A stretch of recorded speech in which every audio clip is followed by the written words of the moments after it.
جب بادشاہ کسی کو نوازنا چاہتے ہیں تو کئی راستے نکال لیتے ہیں، اور اگر اسی طرح کسی سے کچھ لینا چاہیں یا اس کو محروم کرنا چاہیں تو وہ بھی کر گزرتے ہیں۔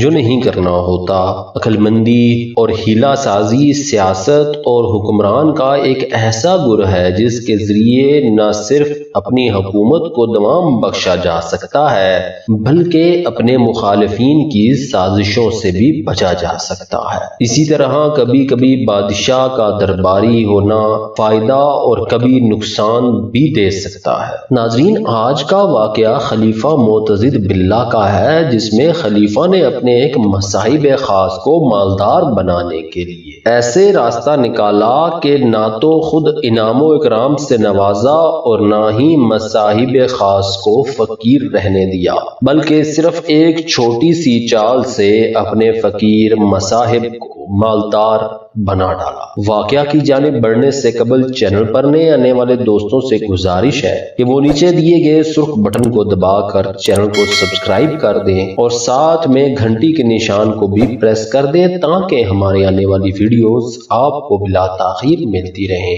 آئیے چلتے ہیں آج کے واقعہ کی جانب۔ خلیفہ معتضد باللہ کے ایک مصاحب خاص ابو عبداللہ محمد کہتے ہیں کہ ایک مرتبہ کا ذکر ہے کہ معتضد باللہ نے رات کے وقت جبکہ کھانا حاضر کیا جا چکا تھا مجھے حکم دیا کہ ہم کو کھانا کھلاؤ۔ اس وقت دسترخوان پر جوان مرغ مسلم اور تیتر بھنے ہوئے چنے گئے تھے، تو میں نے مرغ کے سینے کا گوشت نکال کر پیش کیا تو انہوں نے انکار کیا اور کہا کہ ران کا گوشت لاؤ۔ چند لقمے کھانے کے بعد تیتروں کا گوشت اتارنے کا کہا تو میں نے تیتر کی ران سے گوشت نکال کر پیش کیا تو فرمانے لگے کیا ہو گیا ہے آج تجھے میرے ساتھ عجیب حرکتیں کر رہا ہے، اس کے سینے کا گوشت نکال۔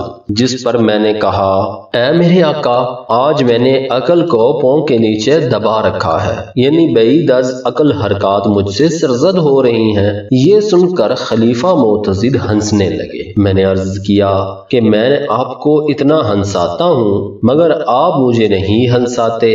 فرمایا اس رومال کو اٹھاؤ اور جو اس کے نیچے سے ملے وہ لے لو۔ میں نے جب اس کو اٹھایا تو نیچے سے 1 دینار نکلا۔ میں نے عرض کیا کہ میں اس کو لے لوں؟ فرمایا ہاں۔ میں نے کہا اس وقت میرے ساتھ عجیب بات تو آپ کر رہے ہیں، ایک خلیفہ اپنے ندیم کو عطا کر رہے ہیں صرف 1 دینار۔ فرمایا افسوس ہے، بیت المال میں تیرا کوئی حق اس سے زیادہ نہیں اور میرا نفس اپنے ذاتی مال سے دینا پسند نہیں کر رہا، لیکن اچھا میں ایک ایسا ہیلا کروں گا جس سے تجھ کو 5000 دینار مل جائے۔ میں نے ان کے ہاتھ کو بھوسا دیا۔ خلیفہ معتضد باللہ کہنے لگے کہ کل جب میرے پاس قاسم یعنی ابن عبید اللہ وزیر آئیں گے اور میری نظر ان پر پڑے گی تو میں تجھ سے دیر تک مصنوعی سرگوشی کروں گا اور تیرے ساتھ اس طرح التفات کروں گا جیسا کہ کوئی غصے کی حالت میں ہو، اور تو اس سرگوشی کے دوران وزیر کی طرف کڑی نظر سے دیکھتے رہنا جس طرح حمد کا ارادہ کرنے والے دیکھتے ہیں۔ میں یہ سرگوشی ختم کر دوں گا اور تو چلے جانا، تو جب تک وزیر باہر نہ آ جائے دہلیز کو مت چھوڑنا اور اس وزیر کے ساتھ ساتھ رہنا۔ جب وزیر تجھ سے ملے گا تو تجھ سے بہت عمدہ طور پر مخاطب ہوگا اور تیری زبردستی دعوت کرے گا، تجھ سے حال پوچھے گا تو اس سے اپنے افلاس کا حال بیان کرنا اور میری خدمت خاص کا اور میرے کم دینے کا ذکر کرنا اور بیان کر دینا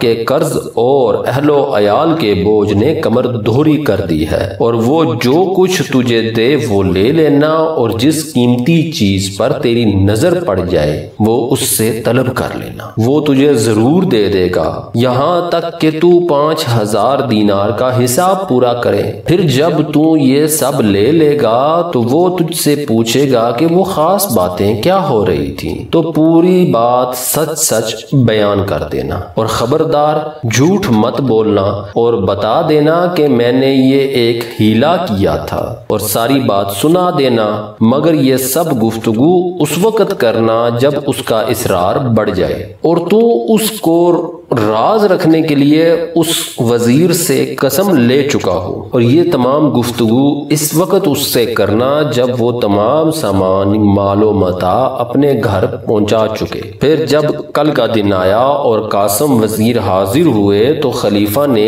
اس کو دیکھ کر اس سے سرگوشی شروع کر دی اور سارا قصہ طے شدہ اسکیم کے مطابق پیش آیا۔ حاجب کہتے ہیں جب میں نکلا تو وزیر صاحب دروازے پر موجود تھے اور میرا انتظار کر رہے تھے۔ کہنے لگے اے ابو محمد تم ہم کو کیوں ستاتے ہو؟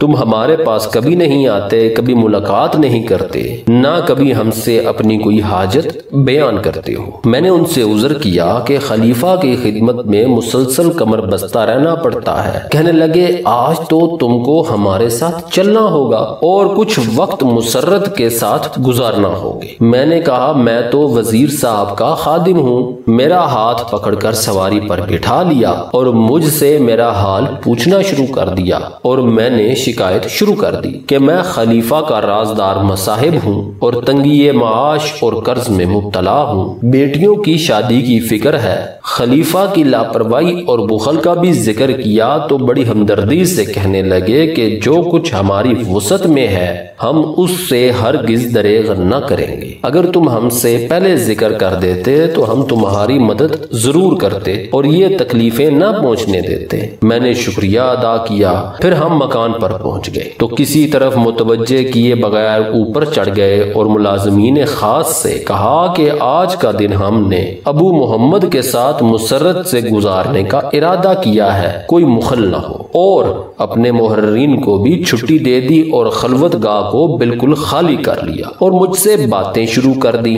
میرے لیے دسترخوان بچھایا گیا اور میرے لیے میوے لائے گئے اور اپنے دستے خاص سے اٹھا اٹھا کر وزیر صاحب دیتے رہے اور یہ سلسلہ جاری رہا۔ جب شراب کا شغل شروع ہوا تو میرے لیے 3000 دینار کا حکم ہوا، جن کو میں نے فوراً سنگھو لیا اور کپڑے، خوشبوئیں اور سواریاں دی گئی۔ میں یہ سب وصول کرتا رہا۔ میرے سامنے چاندی کے بیش قیمت برتن تھے، ان میں سے 12 کا حکم دیا گیا کہ میری سواری پر رکھ دیے جائیں۔ میں نے بھی جس قیمتی چیز پر نظر پڑی وہ مانگ لی۔ ایک نفیس فرش مجھے دیا گیا کہ یہ بیٹیوں کے لیے ہے۔ جب اہل مجلس رخصت ہوئے تو مجھے تنہائی میں کہا اے ابو محمد میرے والد کے حقوق جو تم پر ہیں تم خود جانتے ہو اور میری دوستی کا بھی حق ہے۔ میں نے کہا میں تو وزیر صاحب کا خادم ہوں۔ کہنے لگے میں تم سے ایک بات پوچھنا چاہتا ہوں مگر قسم کھاؤ کہ تم بالکل سچی بات کرو گے۔ میں نے کہا بصرو چشم۔